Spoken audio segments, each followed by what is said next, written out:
नमस्कार, मी संदीप चव्हाण आणि आपण पाहताय टॉप न्यूज मराठी. 21 ऑक्टोबर 2023 ते आता 23 ऑक्टोबर 2025 2 वर्ष झाली आणि 4 जणांचा बळी गेला. या 4 जणांसाठी अनेक जण रस्त्यावर उतरले, आंदोलन झाली, मोर्चे निघाले. पण या चौघांचा जो काही बळी गेलाय त्याचा परिपाक म्हणजेच आतापर्यंत प्रशासन, गुंड, राजकीय या सगळ्यांनी एकत्रित येऊन काय केलंय हे प्रत्यक्षात या माध्यमातून पाहायला मिळालं. 4 जणांचा मृत्यू, 4 जणांचा बळी,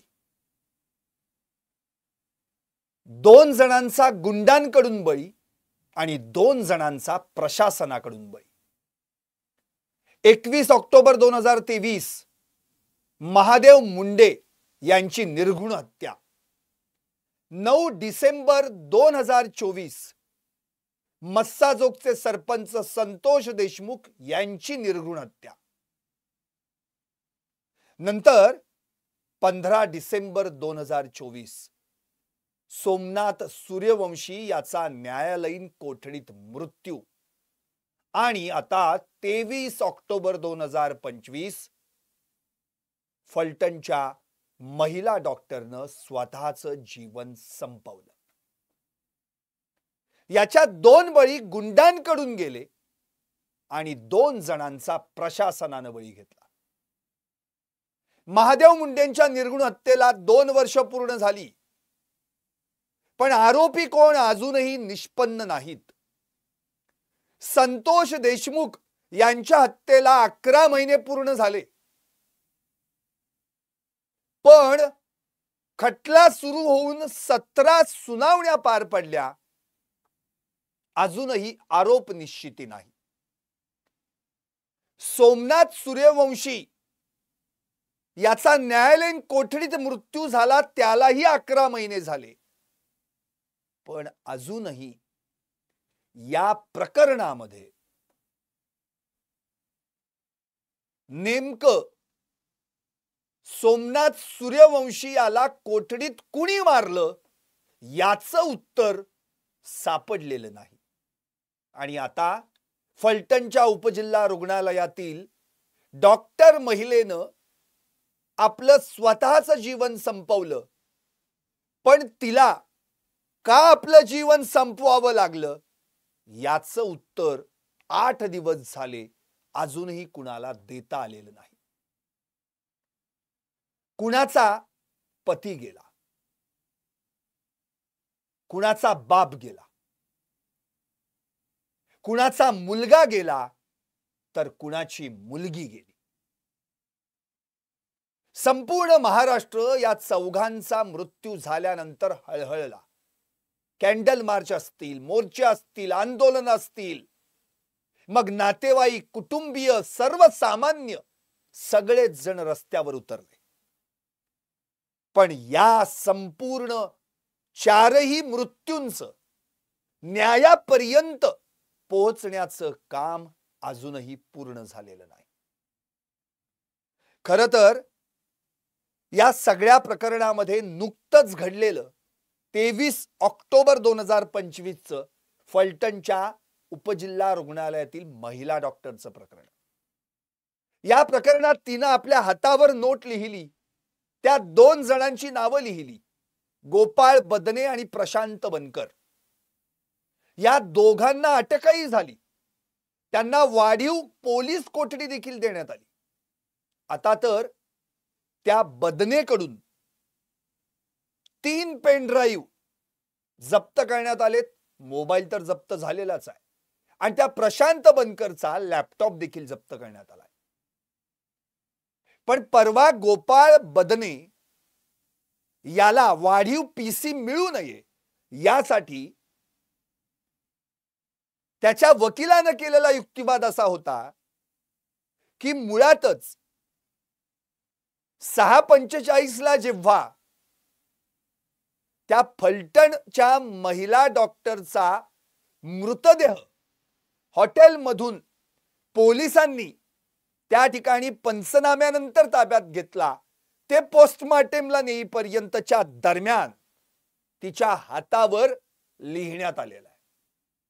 हॉटेलमध्ये ज्यावेळी डेड बॉडी नजरेस पडली तेव्हा तिच्या हातावर लिहिलेलं दिसलं नाही का? आणि पोस्टमार्टम करताना दिसलं. शिवाय तिच्या नातेवाईकांनी देखील हे तिचं हस्ताक्षरच नाही, हे कुणीतरी दुसऱ्यांनीच लिहिलंय असा आरोप केलाय. मुळात या संपूर्ण प्रकरणातलं गूढ एवढं वाढलंय की अगदी अलीकडे शिवसेना उद्धव बाळासाहेब ठाकरे गटाच्या उपनेत्या सुषमा अंधारे यांनी या प्रकरणी स्पष्टपणे वेगवेगळे खुलासे केले. म्हणून माझं लाईव्हच आहे, या चौघांचं काय चुकलं ज्यांचं स्वप्न अकाली भंगलं? यांना न्याय कधी मिळणार? आत्ताच सुषमा अंधारेंनी एका नवीन प्रकरणाचा खुलासा केलाय. यामध्ये या महिला डॉक्टरवर एका पीएम रिपोर्ट ला बदलण्यासाठी, त्यात फेरफार करण्यासाठी दबाव टाकण्यात आला होता असं त्या संबंधित मृत व्यक्तीच्या नातेवाईकांकडून उघड झालंय. यामध्ये रत्नशिव संभाजी निंबाळकर नावाचा तरुण, त्याचा 12 मार्च 2025 ला निर्घृण खून झाला. मात्र त्याचा अपघाती मृत्यू दाखवण्याचा पोलीस ठाण्याचा प्रयत्न होता. फलटण महिला डॉक्टरनं मात्र त्याच्या पोस्टमार्टम रिपोर्टमध्ये बदल करण्यास नकार दिला आणि तो फेरफार करावा यासाठी तिच्यावर दबाव होता असं या व्यक्तीच्या नातेवाईकांनी म्हटलंय. सुषमा अंधारे यांनी तर त्या व्यक्तीच्या नातेवाईकांचा व्हिडिओच शेअर केलेला आहे. त्यात त्या मृत पावलेल्या तरुणाची बहीण आणि पत्नीनं या दोघींनीही पीएम रिपोर्ट मध्ये फेरफार केल्याचा आरोप केलाय. आमच्या गावातल्याच एका व्यक्तीनं त्याचा खून केला होता. तो भाजपचा सरचिटणीस आहे. 8 महिने झाले अजूनही आम्हाला न्याय मिळालेला नाही. आम्ही सगळीकडे फिरलो पण न्याय काय आम्हाला मिळाला नाही. खून होऊन देखील, तशा खाणाखुणा आढळून येऊन देखील अपघात झाल्याचं दाखवण्यात आलं. आम्ही आंदोलन करण्याची भूमिका घेतली, इशारा दिला. त्यावेळी याच फलटणच्या महिला डॉक्टरनं आम्हाला हा अपघात नसून खून असल्याचं सांगितलं होतं असा खळबळजनक खुलासा या मृत व्यक्तीच्या नातेवाईकांनी केला. याच्या आधी देखील एका महिलेनं माझ्या मुलीची हत्या करण्यात आली आहे पण तिचा नैसर्गिक मृत्यू दाखवण्यासाठी या महिला डॉक्टरवर दबाव आणला गेला होता आणि त्या पोस्टमार्टम रिपोर्टवर तिची सही आहे असं म्हटलं होतं. आपल्याला आठवत असेल, याच फलटण उपजिल्हा रुग्णालयाचे प्रभारी अधीक्षक डॉक्टर अंशुमन धुमाळ यांनी असं म्हटलं होतं की 1 जानेवारी 2025 पासून जे काही रेकॉर्ड आमच्याकडे उपलब्ध आहे त्यामध्ये 129 पैकी तब्बल 36 पोस्टमार्टम हे या संबंधित फलटणच्या महिला डॉक्टरनं केले होते. आता तिनं केलेल्या पोस्टमार्टम रिपोर्ट च्यावरच नेमका आता संशय व्यक्त करण्यात येतोय. तिच्यावर प्रचंड मोठ्या प्रमाणावर दबाव टाकून आता तर 2 केसेस आल्यात या समोर. मग असे किती पोस्टमार्टम रिपोर्ट तिच्यावर दबाव टाकून बदलले गेले असतील, त्यात फेरफार झाले असतील, हे शोधून काढणं पोलिसांचं काम नाही का?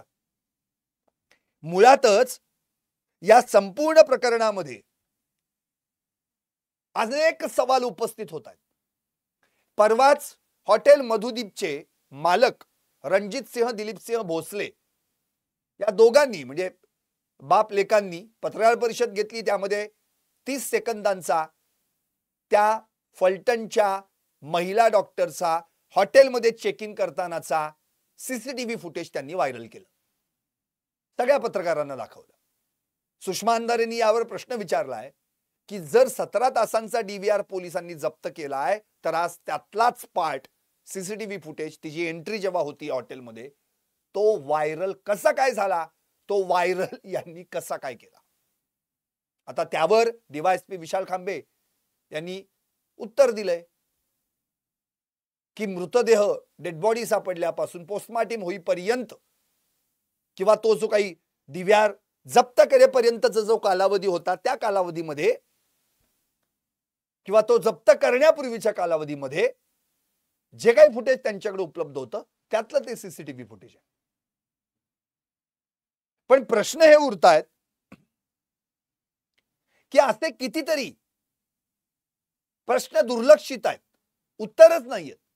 पहिला मुद्दा, एकतर 19 जून 2025 ला या महिला डॉक्टरनं मला पोलीस दबाव आणून चुकीचे पोस्टमार्टम रिपोर्ट द्यायला सांगतात किंवा एखादा प्री अरेस्ट आरोपी असेल तर त्याला अनफिट असल्यास फिट सर्टिफिकेट द्या असा दबाव टाकतात, अशा आशयाची तक्रार त्यावेळेचे डीवायएसपी राहुल दस यांच्याकडे केली होती. पण त्या तक्रारीला केराची टोपली दाखवण्यात आली. आज तागायत त्याच्यावरचं उत्तर मिळालेलं नाही. त्यामध्ये तिने उल्लेख केलाय पीआय अनिल महाडिक यांना हे सगळं मी सांगण्याचा प्रयत्न केला, त्यांच्या कानावर घातलं तर त्यांनी देखील मला उडवाउडवीची उत्तर दिली. एकदा तर फोन ब्लॉक केला, एकदा तर फोन कट केला, माझा या विषयाशी काही संबंध नाही असं म्हटलं. इतकंच नव्हे तर 13 ऑगस्ट रोजी या महिला डॉक्टरनं आरटीआय दाखल केला आणि त्या माध्यमातून, माहिती अधिकाराच्या माध्यमातून या प्रश्नांची उत्तर मिळवण्याचा प्रयत्न केला, पण ती उत्तर देखील तिला मिळाली नाहीत. तिच्या विरोधात पोलिसांनी जी तक्रार केली होती त्या तक्रारीच्या अनुषंगानं तिच्या विरोधात जिल्हा रुग्णालयानं नेमलेल्या चौकशी समितीनं तिने जो अहवाल सादर करण्यापूर्वीचा खुलासा पत्र दिलेला आहे, त्या पत्रात देखील तिनं आपल्या तक्रारींचा पाढा वाचलाय. पण त्या संदर्भात देखील तिनं ज्या तक्रारी केल्या त्याच्याकडे दुर्लक्ष केलं गेलं. मुळातच जिल्हा रुग्णालयाचे सीएस शल्यचिकित्सक सिव्हिल सर्जन साताऱ्याचे डॉक्टर युवराज करपे आणि त्यांनी जी काही चौकशी समिती नेमली असेल त्यातून जो काही अहवाल उपलब्ध झाला तो जर फलटणचे वैद्यकीय प्रभारी अधीक्षक डॉक्टर धुमाळ यांच्याकडे गेला असेल तर त्यात जे काही नमूद केलेलं आहे त्या अनुषंगानं डॉक्टर धुमाळ यांना काही माहित नाही असं म्हणून त्यांनी हात वर करणं हे योग्य आहे का? गोपाल बदने कोण, मी पहिल्यांदाच नाव ऐकतोय, मी त्याला आधी या कधीच बघितलं नाही, ही त्यांची उत्तर आहेत. त्यांनी चौकशी समितीकडे तक्रार केलीये किंवा डीवायएसपींकडे तक्रार केली, तसा ऑफिशियल डॉक्युमेंट माझ्याकडे उपलब्ध नाहीये, आमच्या रुग्णालयात उपलब्ध नाहीये असं म्हटलेलं आहे. मग जी महिला आपल्या बहिणीला सांगते की काम करताना मला काय त्रास होतो, जी महिला आपल्या भावाला सांगते काम करताना मला कसा दबाव येतोय, जी महिला जो आरोपी प्रशांत बनकर त्याच्या बहिणीला सांगते की मला कसा त्रास होतोय, ती महिला जिथं काम करतीये तिथल्या वरिष्ठांना हे सांगत नसेल. असे अनेक सवाल आहेत ज्या सवालांची उत्तरच मिळालेली नाहीयेत. खरं तर याच संदर्भामध्ये अंबादास दानवे यांनी ट्विट करून काही प्रश्न केले. त्यामध्ये मल्हारी अशोक चन्ने हा आरोपी रक्तदाब वाढल्या कारणानं 2D इकोसाठी मृत महिला डॉक्टरनं रेफर केला होता. हे रेफरल दिल्यावर खासदार साहेबांशी बोला असं सांगत 2 PA या महिला डॉक्टरकडे आले. आत्महत्या करणाऱ्या महिला डॉक्टरनं याविषयी आपल्या जबाबात पहिल्या पानावर ओळ क्रमांक 21 ते 31 यावर हे स्पष्ट नमूद केलंय. याच स्टेटमेंटमध्ये खासदार महोदयांनी आपण बीडचे असल्याने आरोपीला फिट देत नाहीत अशी पोलिसांची कंप्लेंट आहे असं सांगितल्याचं या महिला डॉक्टरनं स्पष्ट नमूद केलंय. दुसरा पुरावा म्हणजे फलटण JMFC कोर्टात दाखल झालेल्या खटल्याची माहिती सांगणारा त्याचा फोटोच त्यांनी ट्विट केलाय. चेन्नईच्या विरोधात Swaraj Green Power and Fuel Limited Upalve या कंपनीने दावा दाखल केला होता, ज्याचा फिलिंग क्रमांक तोही त्यांनी दिलेला आहे, केस रजिस्ट्रेशन नंबर पण दिलाय. ही Swaraj Green Power and Fuel company Nimbalkar, माजी खासदार रणजितसिंह निंबाळकर यांच्या मालकीची आहे. हे निंबाळकर यांच्या प्रोफाईलवरच नमूद आहे. महिला डॉक्टरला फोनवरून बोलणं करून देणारे 2 PA राजेंद्र शिंदे, रोहित नागटिळे. आता एवढं दिल्यावर तपास करणाऱ्या पोलिसांनी हे पण सांगावं की DYSP राहुल धस आणि PI अनिल महाडिक यांचा यात काय सहभाग होता, नाहीतर मला सांगावं लागेल. म्हणजे असे अनेक प्रश्न आहेत ज्या प्रश्नांची उत्तरच आज ताग्यात मिळालेली नाहीयेत. तिच्या हातावर जे अक्षर आहे ते अक्षर तिचं नाही असं तिच्याच घरच्यांचं म्हणणं आहे. या व्यतिरिक्त ज्या पेनाने लिहिलंय तो पेन पंचनाम्यात आढळलाय का? कारण जर तो पेन आढळला असेल तर कोणत्या पेनानं लिहिलंय ते क्लिअर होईल आणि त्या पेनावरच्या फिंगरप्रिंट्स असतील त्या तिच्या आहेत का इतर कोणाच्या आहेत. पण अजूनही तिच्या हस्ताक्षर तपासणीचा फॉरेन्सिक अहवाल यायचा आहे. एवढा वेळ का लागतोय? आजचा 8वा दिवस आहे. तिनं जीवन संपवलं त्याला 8 दिवस झालेत. आता तिच्या चारित्र्याची बदनामी अहो कोण खपवून घेईल? राज्य महिला आयोगाच्या अध्यक्षा सुद्धा, ज्या महिला असून महिला आयोगाच्याच अध्यक्ष आहेत, त्यांनी एका महिलेविषयी सांगताना आपण काय माहिती डिस्क्लोज करतोय हे तरी लक्षात घ्यायला पाहिजे. बरं, हे सगळं सांगण्याचा अधिकार पोलिसांचा आहे. सातारा जिल्हा प्रमुख तुषार दोशी यांनी पत्रकार परिषद घेऊन पुराव्यांमध्ये काय सापडले हे सांगायचंय. हे सांगण्याचा राज्य महिला आयोगाचा अध्यक्ष रुपाली चाकणकर यांना अधिकार कोणी दिला? सुषमा अंधारेंनी हाच प्रश्न उपस्थित केला. अख्ख्या महाराष्ट्रात मग रुपाली चाकणकर यांनी राजीनामा द्यावा अशा पद्धतीने आंदोलनं सुरू झाली. खरं तर तिच्या घरच्यांना, आई वडिलांना काय वाटलं असेल? आपल्या पोटचा गोळा ज्याला आपण लहानाचं मोठं केलं, वाढवलं, आज तो गेल्यानंतर देखील त्याची बदनामी होत असेल तर कुणाला ते सहन होईल? तिच्या वडिलांचं स्टेटमेंट आहे की माझ्या मुलीवर अन्याय झाला आणि सगळे बघे झाले, सगळे दुर्योधन झाले, दुःशासन झाले, पण एकही कृष्ण होऊन माझ्या मुलीला पावला नाही. इथून पुढे तरी मुलींवर अत्याचार होऊ नयेत, त्यांच्या मदतीला कृष्ण येऊन पावावा एवढीच मुख्यमंत्र्यांना कळकळीची विनंती. बर, तिचे वडील जेव्हा फलटणला आले होते तिला भेटण्यासाठी, तेव्हा तिनं त्यांना बाहेर जेवायला नेलं होतं. त्यावेळी त्यांच्याकडे एक माणूस आला आणि तो म्हणाला, तुम्ही मॅडमचे वडील का? ते हो म्हणाले. ते म्हणाले जर, मग तो माणूस म्हणाला काय मदत हवी असेल तर सांगा. हे त्या महिला डॉक्टरनं ऐकलं, वडिलांचा हात ओढून बाजूला नेलं आणि त्यांना सांगितलं की तुम्ही असं कुणाशी बोलू नका, ही माणसं चांगली नाहीत, ती माझ्यावर दबाव आणतात. वडिलांनी त्या माणसाचं वर्णन केलं, तो एक कोणतरी धष्टपुष्ट माणूस होता. तो कोण आहे माणूस? त्याच्याविषयीची माहिती काय आहे? त्याचा तपास पोलिसांनी सुरू केलाय का? त्याच्याबद्दलचं काही स्टेटमेंट घेतलंय का? काही माहित नाही हो. याच्याबद्दलची उत्तरच या ठिकाणी मिळालेली नाहीयेत. आता हे झालं या महिला डॉक्टर संदर्भात. आता दुसरा प्रकार तो म्हणजे अर्थातच सोमनाथ सूर्यवंशी. 15 डिसेंबर 2024 ची घटना आहे. या 15 डिसेंबरला या घटनेला पण 1 वर्ष पूर्ण होईल. हिंदू सकल समाज मोर्चातर्फे पुकारण्यात आलेल्या आंदोलनादरम्यान एका व्यक्तीनं 10 डिसेंबर 2024 रोजी संविधानाच्या प्रतिकृतीची विटंबना केली. त्याला अटक करण्यात आली. नंतर त्याचे पडसाद परभणीत उमटले दुसऱ्याच दिवशी 11 डिसेंबरला आणि हिंसक जमावाकडून जाळपोळ दगडफेक करण्यात आली. पोलिसांनी 50 जणांची धरपकड केली. त्यात MA BEd करून विधी महाविद्यालयात 3ऱ्या वर्षात म्हणजे शेवटच्या वर्षात शिक्षण घेणाऱ्या सोमनाथ सूर्यवंशी या 35 वर्षाच्या तरुणाला देखील पकडण्यात आलं. अटक झाली. 12 डिसेंबर पर्यंत पोलीस कोठडी झाली. त्यानंतर 2 दिवसांची न्यायालयीन कोठडी झाली आणि अखेर याच दरम्यान त्याचा हृदयविकाराच्या धक्क्यानं मृत्यू झाला अशी बातमी समोर आली. खरं तर पोस्टमार्टम रिपोर्ट जे 7 डॉक्टरांनी मिळून केलंय त्यातला अहवाल, त्यातला मृत्यूचं कारण असं सांगतो की त्यांच्या अंगावर 24 खुणा होत्या, त्यात अंतर्गत जखमांचा समावेश आहे.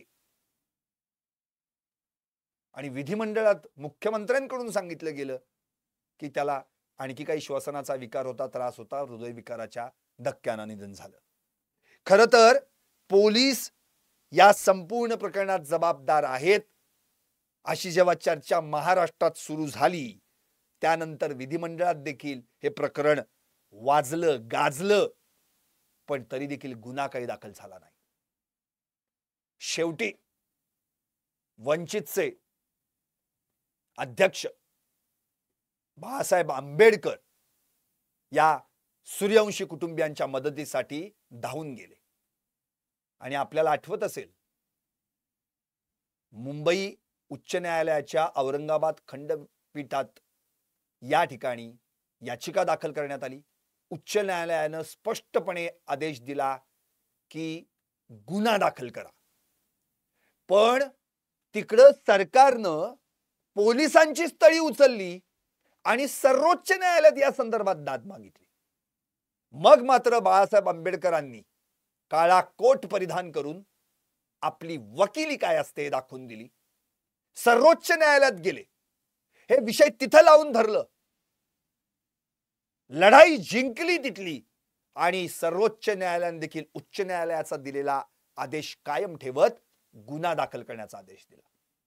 शेवटी सोमनाथची आई विजयाबाई यांची फिर्याद घेण्यात आली, पण गुन्हा कुणावर दाखल झाला?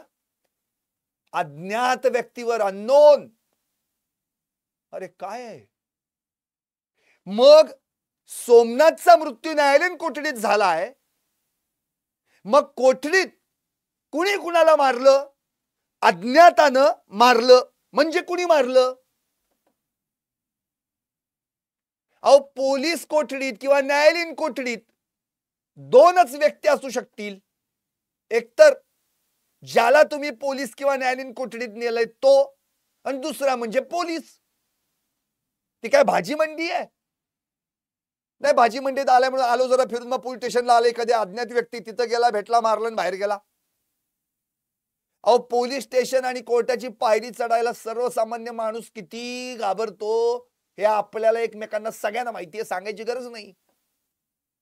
मग सोमनाथ सूर्यवंशीचा न्यायालयीन कोठडीत मृत्यू झाला, त्याला कुणी मारलं? गुन्हा दाखल कुणावर? अज्ञात व्यक्तीवर. मग तिकडे दबाव वाढला आणि मग तो अशोक घोरबांड पोलीस निरीक्षक परभणी त्या ठिकाणी निलंबित झाला. आता जर बाळासाहेबांनी ही लढाई लढलीच नसती, हा विषय तिथपर्यंत सर्वोच्च न्यायालयापर्यंत पोहोचवलाच नसता, तर सोमनाथ सूर्यवंशी प्रकरणामध्ये अजूनही अज्ञातावर का होईना पण गुन्हा दाखलच झाला नसता. शेवटी SIT नेमण्यात आली. ही SIT नेमली गेली आणि 2 ऑगस्टला गुन्हा दाखल झाला. आपल्याला आठवत असेल ही तक्रार मिटून घेण्यासाठी सुद्धा 50 लाख रुपयांचं आमिष दाखवण्यात आलं. इतकंच नव्हे तर सोमनाथच्या आईनं शासनानं दिलेली 10 लाखांची मदत सुद्धा नाकारली. आणखी तिसरं प्रकरण, महादेव मुंडे. 21 ऑक्टोबर 2023 कुणी मारलं अजून हेच माहित नाही. का मारलं माहित नाही. बर, या सगळ्यांना मारलंय, ज्यांनी मिळून मारलंय, त्यांच्यापैकी एकाचंही नाव अजून कुणासमोर नाहीये.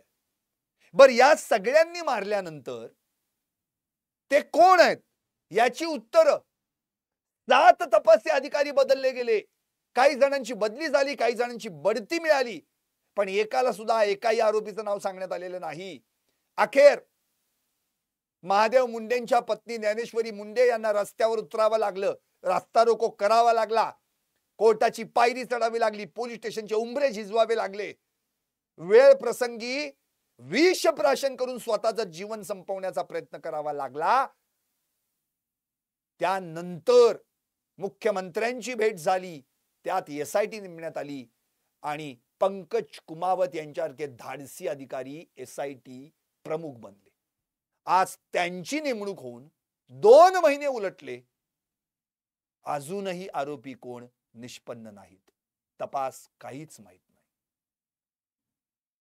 काय करायचं त्या माऊलींनी? आणि चौथं प्रकरण जे संपूर्ण महाराष्ट्रभर गाजलं, मस्साजोगचे सरपंच संतोष देशमुख यांची हत्या तर इतकी निर्घृण पद्धतीनं झाली की अख्ख्या महाराष्ट्राने ते फोटो आणि व्हिडिओ पाहिले आणि ते पाहताना डोळ्यांमधून अश्रू वाहिले. अखेर या प्रकरणामध्ये 8 पैकी 7 आरोपींना अटक झाली. एक कृष्णा आंधळे आजही फरार आहे. त्याला शोधायला गेलेली पथकं देखील फरार आहेत. काय करणार? कृष्णा आंधळेचं काय झालं हा प्रश्न गेली 327 दिवस महाराष्ट्राला भेडसावतोय. आजच त्याला बरोबर 11 महिने पूर्ण झाले. एवढी वाईट परिस्थिती आहे. या प्रकरणामध्ये 17 सुनावण्या पार पडल्या, पण फक्त तारीख पे तारीख. आरोपींचे अर्ज दाखल, सुनावणी, आर्ग्युमेंट्स, पुढची तारीख. वाल्मिक कराड दोषमुक्तीचा अर्ज फेटाळला गेला, जामिनाचा अर्ज फेटाळला गेला. विष्णू चाटे दोषमुक्तीचा अर्ज फेटाळला गेला. सुदर्शन घुले दोषमुक्तीचा अर्ज फेटाळला गेला. बाकीच्या आरोपींचे अर्ज दाखल आहेत, पेंडिंग आहेत. वाल्मिक कराड याच्या संपत्तीच्या बाबत जप्त करायची की कसं, पेंडिंग आहे. निकालच नाही लागला त्याच्यावर अजून. 17 सुनावण्या, अजून आरोप निश्चितच नाहीये, चार्ज फ्रेमच झालेला नाही. आता मला एवढंच म्हणायचंय, या सगळ्या प्रकरणांमध्ये कुणाचा तरी बाप गेलाय, कुणाची तरी मुलगी गेली आहे, कुणाचा तरी मुलगा गेलाय, कुणाचा तरी पती गेलाय. दोघांना गुंडांनी मारलं आणि दोघांना प्रशासनानं मारलं. सगळे म्हणजे फलटणच्या महिला डॉक्टरच्या संदर्भामध्ये जर म्हणायचं म्हटलं तर पोलीस पण दोषी आणि ती ज्या डिपार्टमेंटला काम करते त्या आरोग्य विभागातले जे कोण अधिकारी असतील तेही दोषी आहेत. या प्रशासनानं जर तिच्या तक्रारींकडे वेळी लक्ष दिलं असतं तर आज ती जिवंत असती. संतोष देशमुख या संपूर्ण प्रकरणामध्ये कुठेच नव्हते. फक्त 6 डिसेंबरला इन झाले, तिसऱ्याच दिवशी अपहरण करून हत्या करण्यात आली. महादेव मुंडे का मारला, कुणी मारला, काही माहित नाही. आणि सोमनाथ सूर्यवंशी फक्त आणि फक्त पोलिसांच्या हलगर्जीपणाचा बळी आहे. म्हणून मी म्हटलंय, या चौघांचं काय चुकलं हो, ज्यांचं स्वप्न अकाली भंगलं. संतोष देशमुखांना उत्तम सरपंच, गावासाठी अनेक बक्षिसं मिळवली, पुरस्कार मिळवले. गावचा विकास साधायचा होता, काय चुकलं, स्वप्न भंगलं. महादेव मुंडे आपलं भलं, आपल्या कुटुंबाचं भलं, उद्या इथून निघून जाऊ आपण दुसरीकडे, माझे काही जमिनीचे छोटे मोठे इथले व्यवहार झाले की आपलं कुटुंब बास. एक कौटुंबिक सांसारिक माणूस, मुलांना वाढवण्यासाठी, शिकवण्यासाठी, आपल्या घरच्या सांसारिक गोष्टींसाठी प्रयत्न करणारी व्यक्ती मारून टाकलं गुंडांनी. काय चुकलं हो त्यांचं, स्वप्न भंगलं. सोमनाथ सूर्यवंशी वकील होणार होता, गोर गरीब दिन दुबळ्यांना न्याय देण्यासाठी कोर्टात लढणार होता. आज काय झालं? त्याचं काय चुकलं? स्वप्न भंगलं. आणि ही फलटणची महिला डॉक्टर पीजीची तयारी करत होती, आणखी भविष्यात पुढे शिकायचंय, मोठं व्हायचंय, आई वडिलांचं नाव गाजवायचंय. आज तिनंच तिचं जीवन संपवलं. प्रशासनाची बळी आहे. तिचं काय चुकलं? स्वप्न भंगलं. काय करायचं तिच्या आई वडिलांनी, तिच्या भावा बहिणींनी? संतोष देशमुखांचा भाऊ, त्यांची मुलं, त्यांची पत्नी, आई वडील, काय करायचं त्यांनी? महादेव मुंडे यांची मुलं, त्यांची पत्नी, आई वडील, काय करायचं त्यांनी? सोमनाथ सूर्यवंशी आई विजयाबाई, सोमनाथ सूर्यवंशींचे भाऊ, काय करायचं त्यांनी? अहो, कधी न्याय मिळणार आहे यांना? या न्यायासाठी या चारही कुटुंबांना आज झगडावं लागतंय. खरं तर ही चारही कुटुंब, आता त्यांची अवस्था कशी आहे? या चारही कुटुंबांची परिस्थिती अशी आहे, 4 माणसं काळाच्या उदरात, पण अंधार पसरला चारही घरात. आज प्रत्येक घरात फक्त दुःख आहे. विजयाबाई ओक्साबोक्शी लढतायत, तरीही लढतायत आपल्या मुलाला न्याय देण्यासाठी. संतोष देशमुखांची मुलं, भाऊ, कुटुंब रडतायत, तरीही लढतायत या गावच्या सरपंचाला न्याय देण्यासाठी. महादेव मुंडे यांच्या पत्नी ज्ञानेश्वरी मुंडे लढतायत, रडतायत आपल्या पतीला न्याय मिळवून देण्यासाठी. आणि आता फलटणच्या महिला डॉक्टरांचं कुटुंब रडतंय, तरीही लढतंय आपल्या मुलीला न्याय देण्यासाठी. शासनानं, प्रशासनानं याचा विचार करावा. या सगळ्या चार जणांचा जो मृत्यू झालाय, जे जे याच्यात दोषी आहेत त्या सगळ्यांवर कठोरात कठोर कारवाईची भूमिका सरकारनं घ्यावी. त्यांना कठोरात कठोर शिक्षा व्हावी यासाठी प्रयत्न करावा. आणि या चौघांना, त्यांच्या कुटुंबियांना न्याय देऊन कायद्याचा धाक काय असतो हे दाखवून द्यावं. दुसरं काय बोलणार? म्हणून तर मी म्हटलंय ना, या चौघांचं काय हो चुकलं? ज्यांचं स्वप्न अकाली भंगलं, यांना कधी न्याय मिळणार? पाहत रहा टॉप न्यूज मराठी. आपला महाराष्ट्र, आपली बातमी.